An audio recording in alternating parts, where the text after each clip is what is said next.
What's up? Welcome back to our podcast, Meet Your Locals, MYL sa Spotify. At maraming salamat sa lahat na nag-follow, nag-share ng aming mga social media sites, nakinig. At alam ko naman na meron kayong nakuha na gems or whatever. Pero today, again, another episode na naman kasama natin ang banda na metal band na abangan natin sa lahat ng kanilang mga songs. And actually, isa rin tong banda na to na dinagdag ko sa playlist ko sa Spotify. Thank you. And I know for sure na kayo rin after nyong malaman yung kanilang story behind their band. So, welcome sa MYL. Ayan, Radjang. Ayan, welcome sa MYL. Maraming salamat sa pag-walk sa amin. Thanks. And then, pakilala tayo one by one and then the instrument and role sa band. I'm Boom on bass. I'm Reginald Roy on vocals. Jacob on guitars. Arvin Pamparami. Hindi, ano lang. Palamuti sa stage. Ito yung gitara. And then meron isang Yung drummer namin. Yeah, it's Tito si Eric. Eric, our drummer. He will try to follow, but yeah, he has a previous arrangement. Yun. So, welcome again sa MYL. Paano nagsimula yung Radjang? Okay. So, I guess, maganda POV mo. Then, siguro, Alright. papasok na lang din ako. May chapter 1, chapter 2. Yun.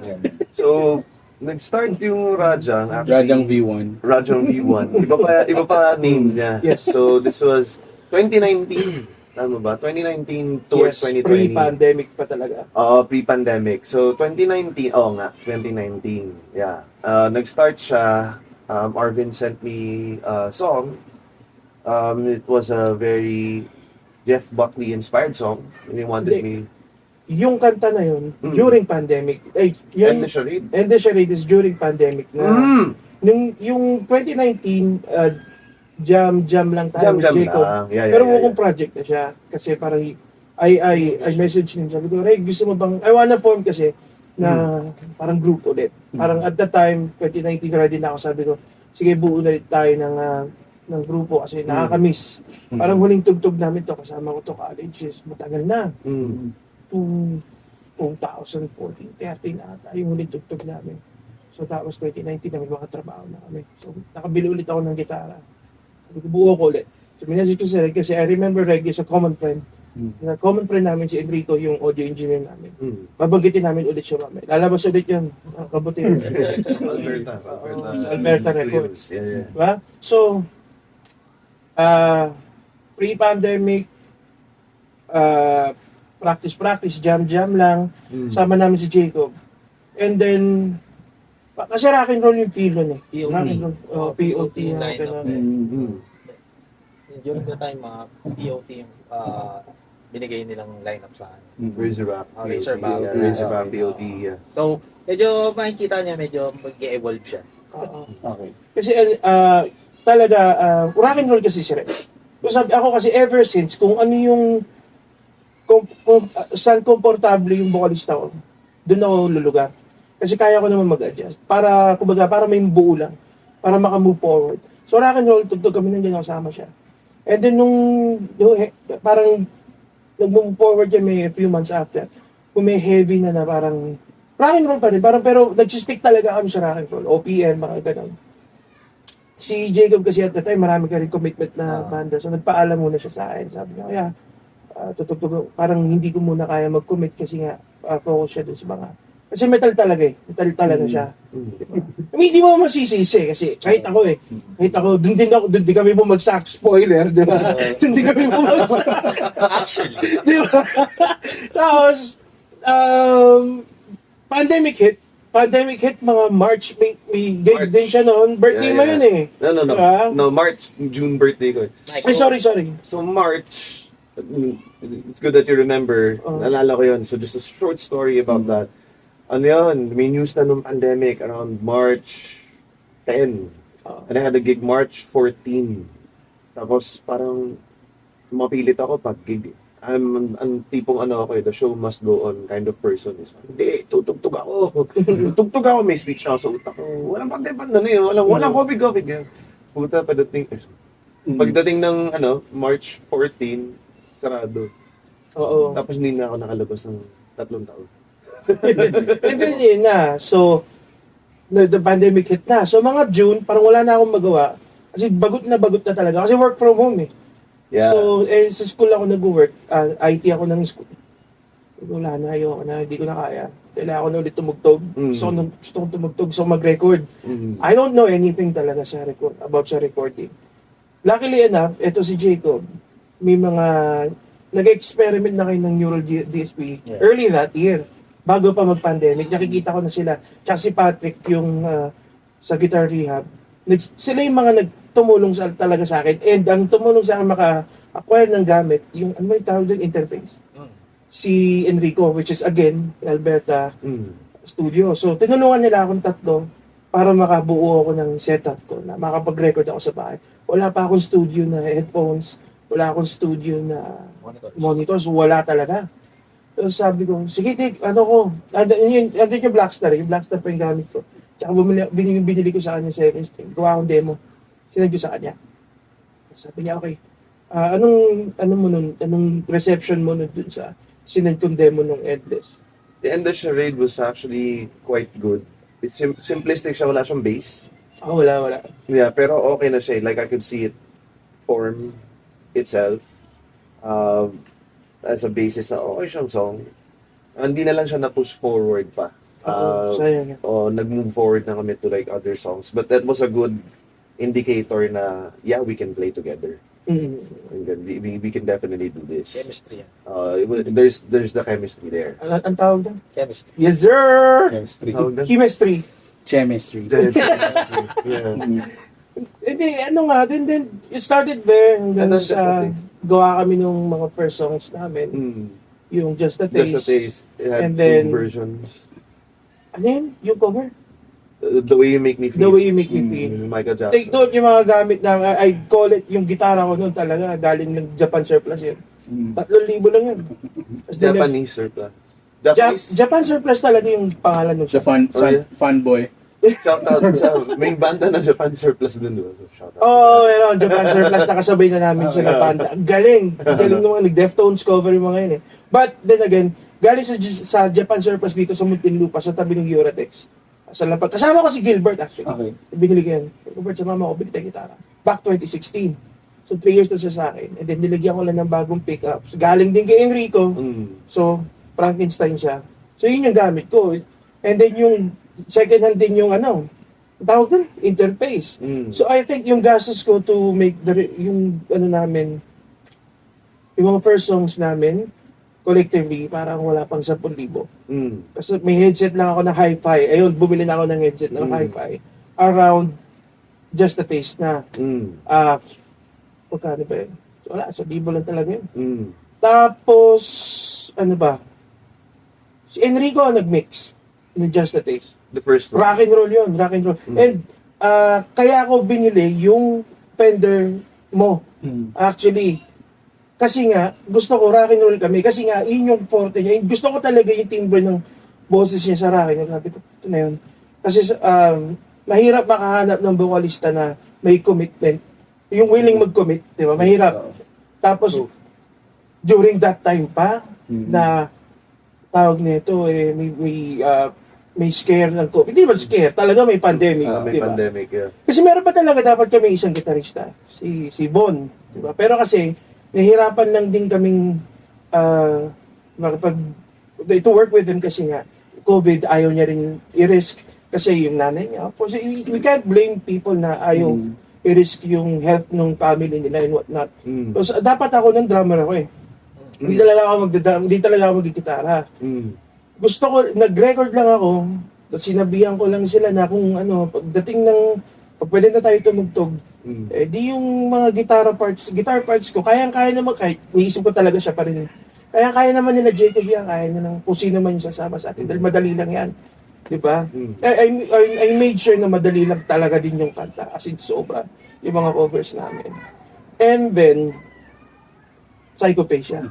Yeah, there's a lull in between. Yung lalo na yun kasi talaga kasi nag-stream din kami ng games namin and Yeah. whatnot. Diba? That's an important part of where we got the name. Oo, kasi naglalaro kami. Pandemic, syempre marami kang oras. So in between na magre-record ako, siya, mag-stream din siya, meron siyang wrestling show. Yeah, I used to have a wrestling show, late night gaming yun. Ayun. Kasi ang last release natin was January 2021 na ata. Mm. Yun na yung just, no.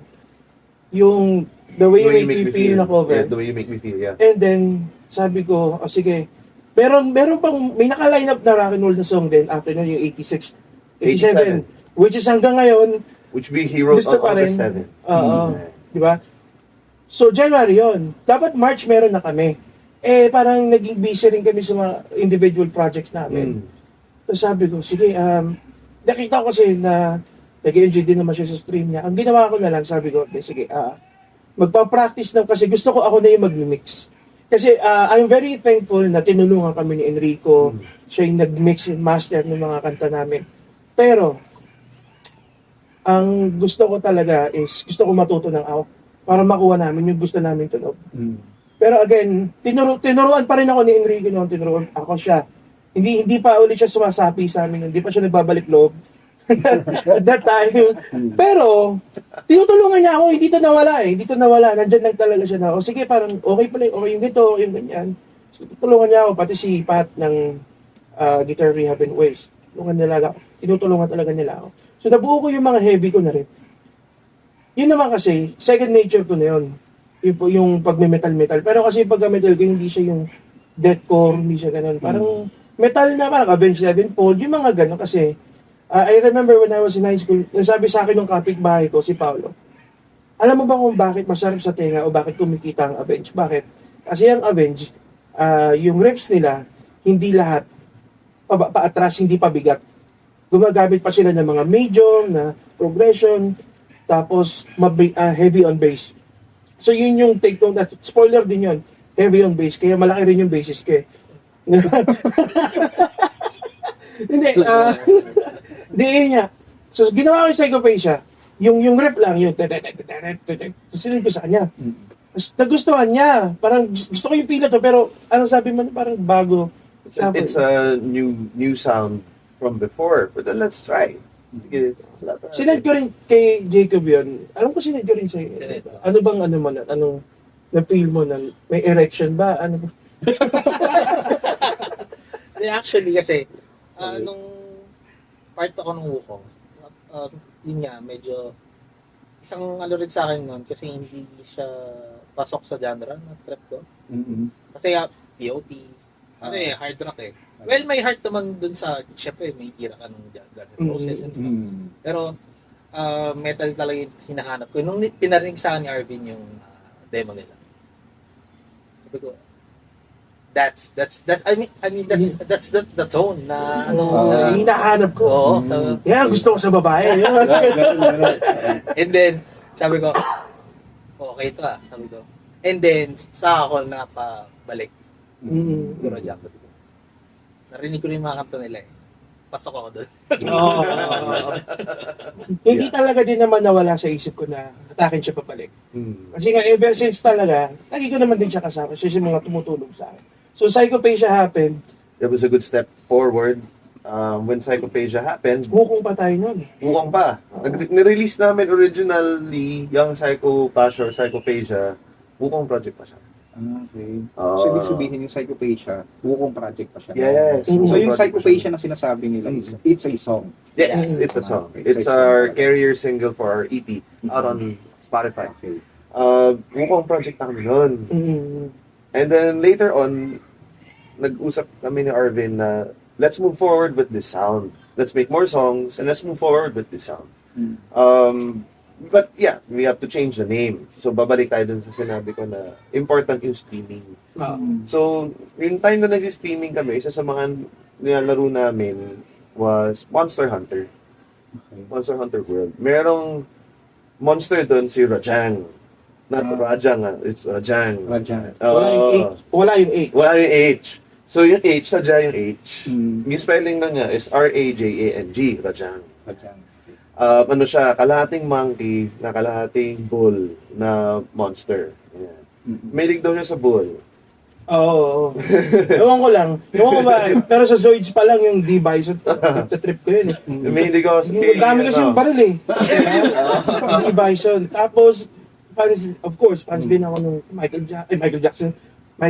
Jordan era ng Bulls, Bulls. diba? Feeling ko doon nag-start yun kasi Doon nag-start yun. lumaki ako, nanonood ako ng NBA. Yung logo ng Bulls, solid din. Yung pula. Nakita ko sa tricycle. So ever since then, ano na ako, aliw na ako sa idea ng Bulls. Bulls. Yeah. Sa Tagaytay may bull dun eh. Chicago Bulls. Ako naman, I'm a very, very big fan of Monkey King, Wukong. So, kaya din naman siya Wukong project eh. So, kinambay namin, gawa tayo na ano, kasi sabi ko sa kanya, at that time kasi, parang he approached me, tapos medyo I was handling it. Sabi ko sa kanya, mag 50-50 tayo. Let's go 50-50 partners tayo dito moving forward. We have to change the name. And we have to change the name something that both of us can relate to. So you went for dapat Rajang. But then naisip namin, wait, may copyright.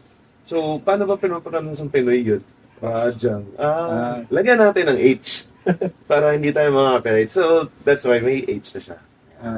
Kasi yun talaga yung pinaka-birth.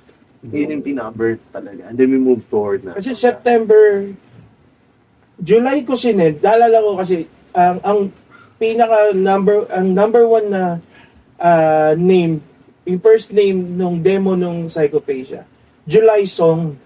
July ko siya nagawa. Tapos September na release namin siya. Pero sa Spotify kasi, pag hindi po 1K yung plays, walang lalabas na number. Parang nakalagay lang doon less than sign, less than 1,000. Yeah. So parang nagulat na lang kami, I think a week or two after nung nirelease namin yung Psychopathia. May 1K na. Wala na yung size. Parang nakalagay na 1,001, 1,008. Sabi ko, holy shit, ito na yun! Ito na yun! It was a sign. It's a good sign na, okay, so we're meant to move forward with this sound. But that's how we started. Wala na, yun nga. Naging metal din ulit. Wala rin. Iniiwasan ko kasi lagi kami neto ni Boom, bassist Ken from college. Lagi din kami metal. Ito rin si Jacob. Metal talaga kami noon. Kumbaga, nahatak nila ako from, kasi like I listen to metal din naman, not as heavy as what they would listen to. Mas ako like Tool, mga ganun yung metal ko eh. Disturbed, new metal, bit of new metal. New metal era. Yeah. So, nahatak nila. Which is kind of, maganda yung kinalabasan niya kasi yung different influences. Nag-halo-halo siya to make the sound that we have na kahit kami, hindi namin natapos. Yeah, it's Psychopathia was released again September na. And then nag-decide kami, sige, let's follow up.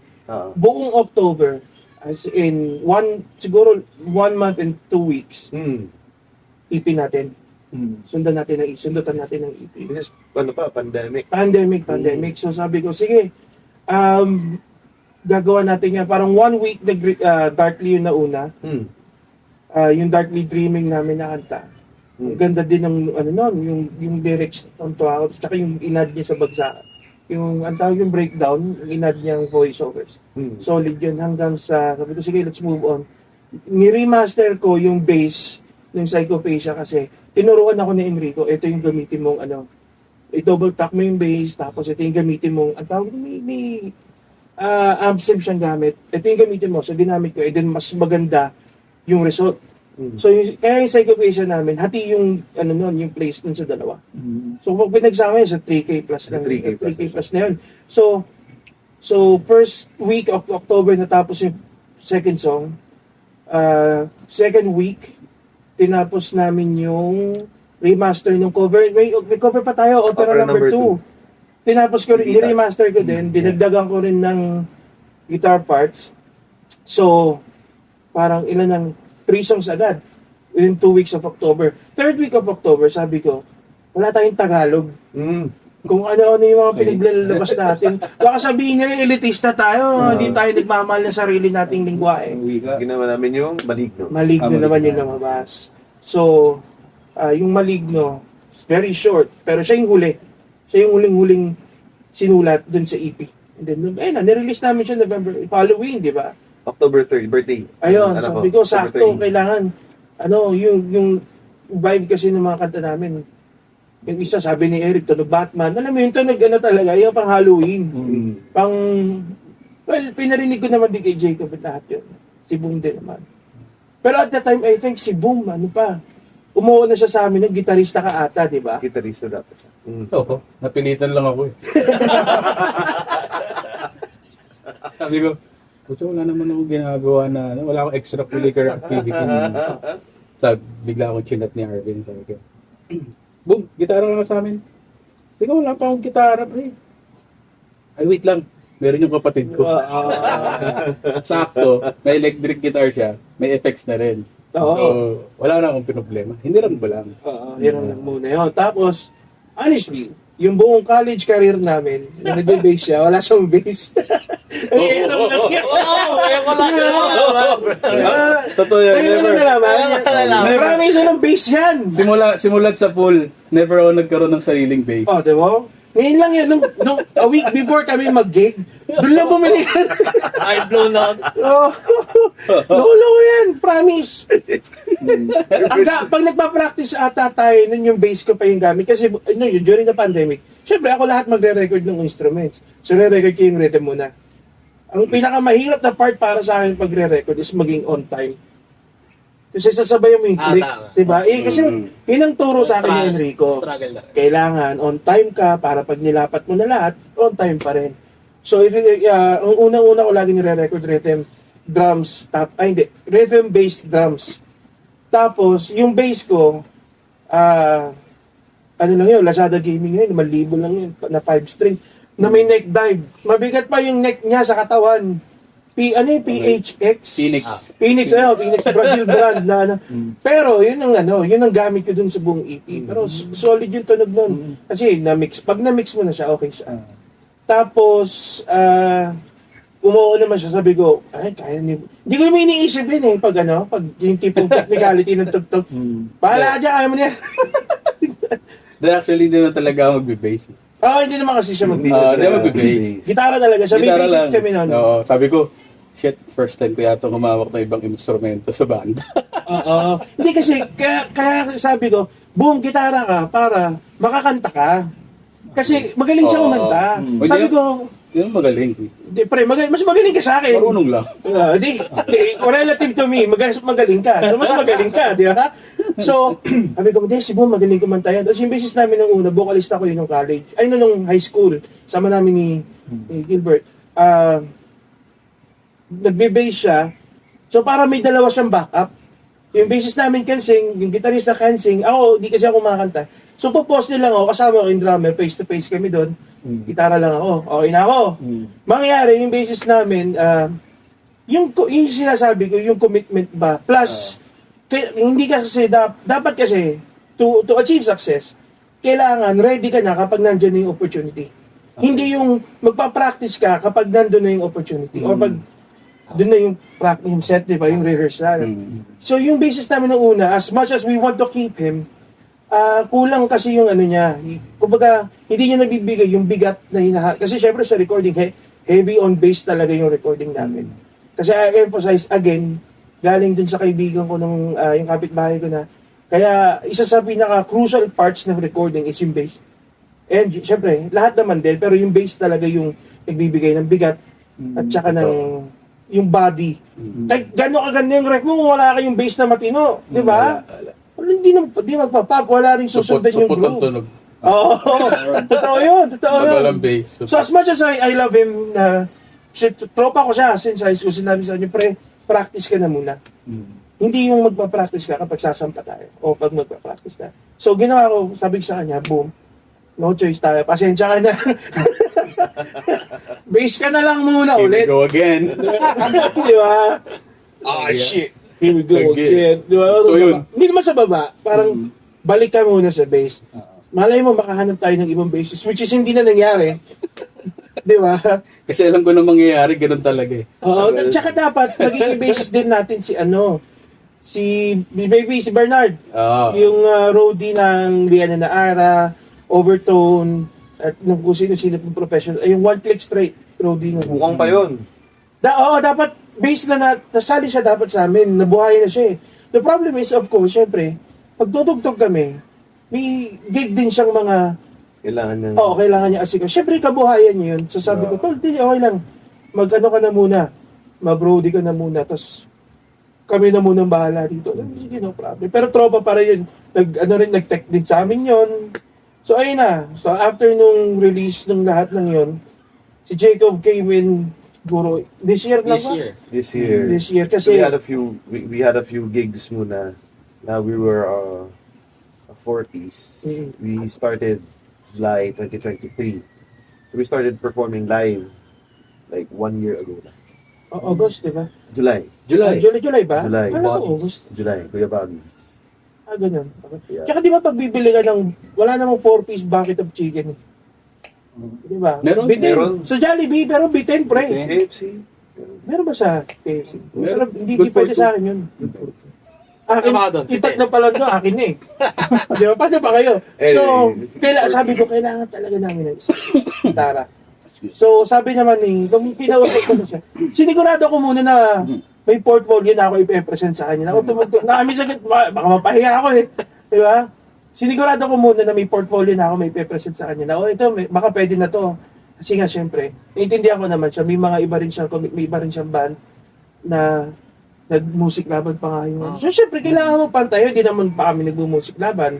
So, kailangan pantayan mo yun para naman may ganyo yung tao na sumali sa inyo. And, awa ng Diyos. Umuo naman siya. Diba?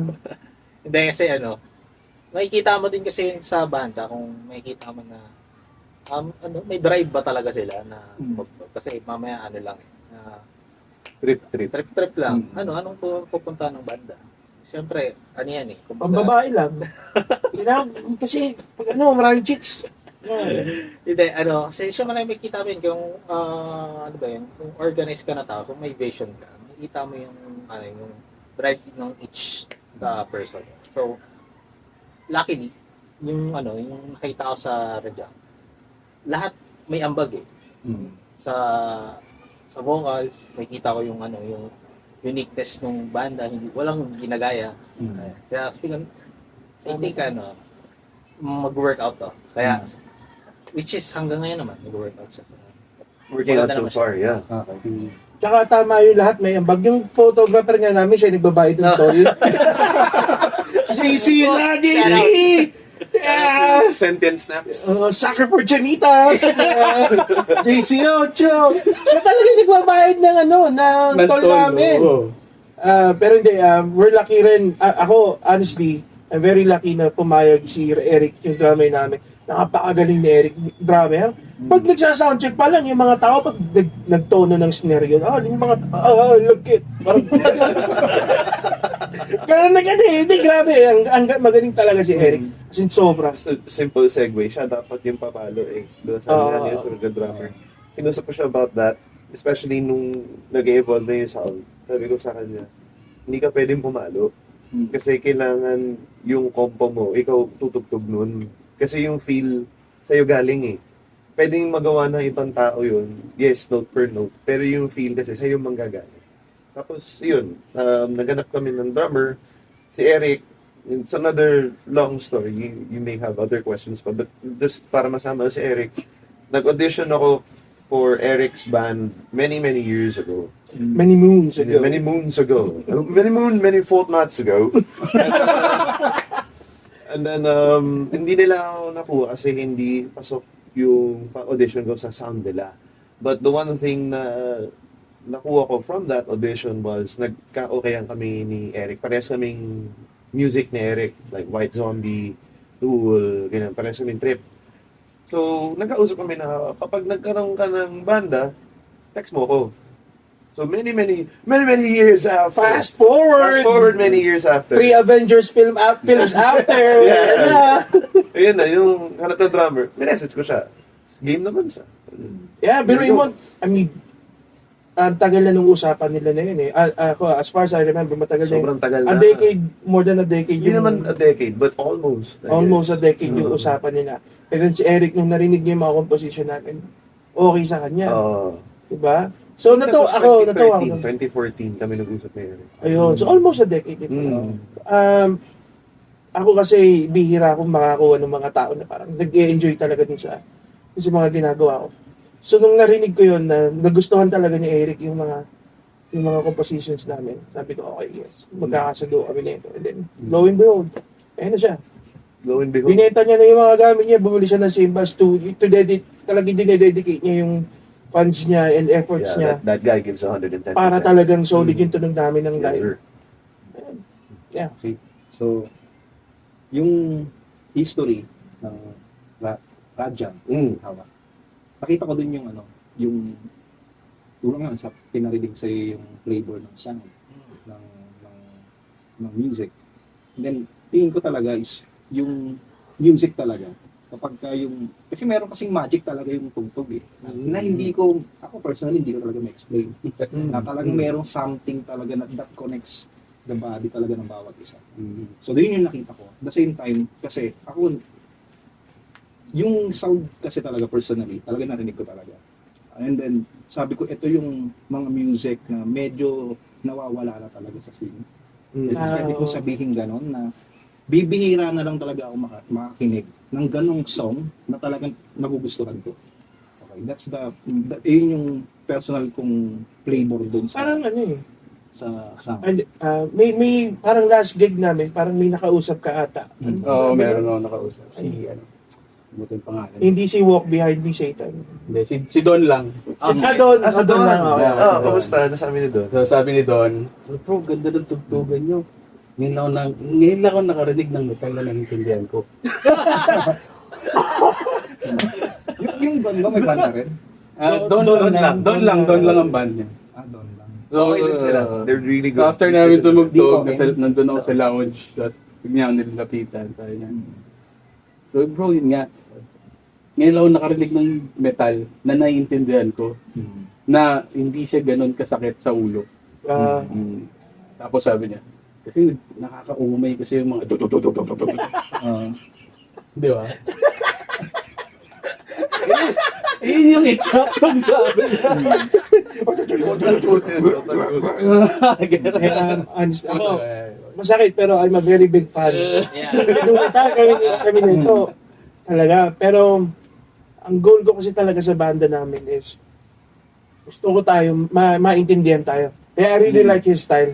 Sabi ko, panalo yung style ni Reg, tapos sasabayan natin yung mga riff na pansuntuan. Sinabi ako din siya nun na hindi tayo, as much as may mga iba siyang riff, for example, minsan na bagay na, ganun. Hindi pwede. Parang kailangan kong ayusin siya in a way na style namin. Magiging malinis siya in a way. Pero hindi pwede mag-bend kasi at least sa perspective ko, right now, like what you said and what Don said, yun yung medyo different from other bands that played the same genre. Meron iba like shout out to Violete de Santo. Yes, sila yung solid yung Violete de Santo. Solid yung Hindi niyo Violete. pa sila naririnig. Pero Solid yung banda. Sila yung parang closest na pwedeng parang katabi namin. Yung in a way. Parang core sila. They're kinda like Linkin Park. Nag-cover sa Linkin Park, diba? No metal core, parang gano'n. Parang ganun sila. So, they're another heavy band with clear vocals. So, it's rare. So, we wanted to stick with that. Okay. So, tsaka kasi para sa akin napaka-importante din talaga na yung makikinig sa'yo is dapat yung sarili mong flavor talagang gusto din nilang tikman. Gusto din nilang marinig. At the same time, hindi lang marinig, talagang maisama talaga sa playlist nila. Kasi as an artist talaga, importante rin talaga yung makikinig sa'yo. Diba? So, and then nakita ko sa Rajang, sa songs niya talaga. Hindi kasi kayo nag-drive in talaga para lang at least makakuha kayo ng clout or what. Ang importante kasi doon, yung sarili niyong flavor, dapat yung flavor niyo yung maka-attract ng listeners. Which is very important as an artist talaga. Kasi marami akong banda na nakikita na nagdataon sila para magustuhan sila ng listeners or what. Yung dating ng genre ganito, biglang nag-shift sila para lang at least makuha sila ng tao. Pero kay Rajang kasi, yung flavor nandun, but at the same time, kami ng mga listeners is, sabi ko, ito yung kailangan talaga. Ito yung nawawala eh. Parang ang nangyari nga, parang bumalik ako sa Parang binalik ako sa dimensional na parang, teka, may roots ka ng pagiging rock and roll mo. Parang. So yun yung dating sa akin. Na which is sabi ko, ito dapat yung naririnig din ng lalo ng mga Gen Z, mga youth, na may gantong flavor talaga. Thank you. Oh, So yun talaga yung nakikita. salamat sa yung observation mo din. It's very helpful para sa amin. Kasi right now, meron kaming 7 songs, 7 ata, na nasa back burner ngayon. Album. Six na lang. Ha? 6 na lang. Kasi sinip-delete ko talaga yung isa. Album, gusto namin mag-release ng album. There's 7 ulit kasi may pinalit ako, di ba? Yeah. Yung parang pang-addict. Okay, yun yung, kasi ngayon, ganun yung mga gusto naming sulat ngayon. Parang, Story-based. it's easy kasi talaga to write something about isang bote ng coke. Pwede kang gumawa ng kanta tungkol sa ex mo. Tapos tatrash talkin mo yung ex mo.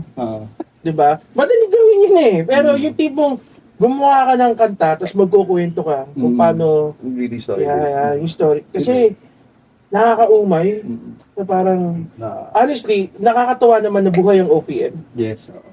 Natutuwa ako na buhay ang OPM. Pero medyo, Wala nang story tayo. wala na eh. Parang, lahat na lang ang gusto nila yung kung paano sasayawin. Same story. Oo. Hindi, wala kang story. Gusto lang nila sumayaw eh. TikTok. Yung TikTok, Pero, yun nga yung sabi mo na, andito na yung flavor, bahala na lang, pag nakita nyo kami sa buffet table, bahala na lang kayo kung kukunin nyo kami. Pero Diba? once na kinuha na, Oo. babalikan mo. Di nyo napapansinin yung lumpia siya ngayon, pero iba na kami. tama yun. Yung parang ganon, yung parang buffet siya. Oo. Na lahat ng... Tayo yung dinuguan sa buffet, pre. Hindi, kami yung tinugaan na may marshmallow sa ibabaw. Yun. Parang hindi mo Parang ano s'mores? Ba't marshmallow to? Teka, matikman ko. Dinuguan with s'mores. Kaya ganon. Okay pala yun. Tsaka as a listener kasi, medyo kasi ako pag naninig ko ng music na parang napakaganda nung meron kang storytelling. Kasi isang music, talaga yun, stress reliever yan.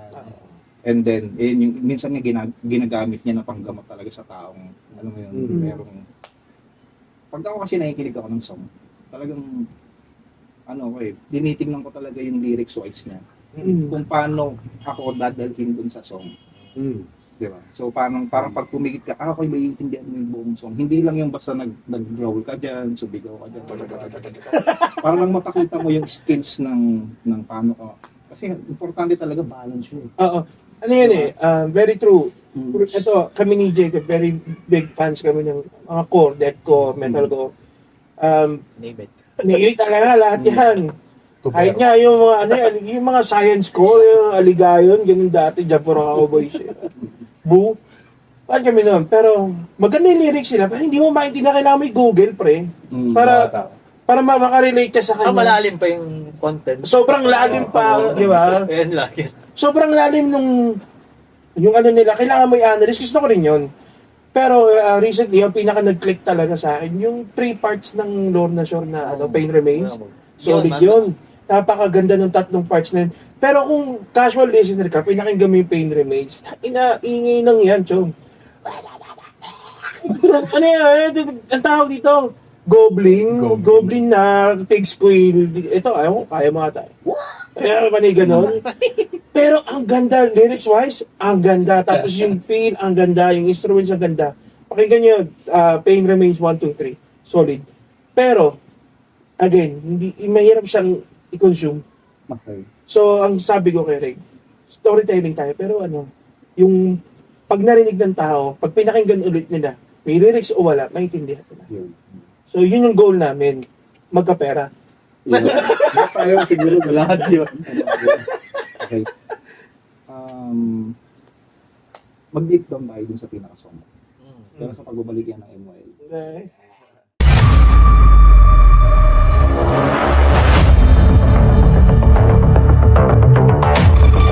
World champion and reigning, defending WBO welterweight champion of the world, Manny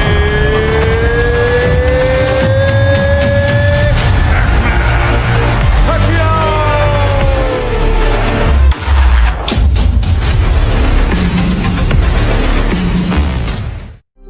and we can do so much more with your help.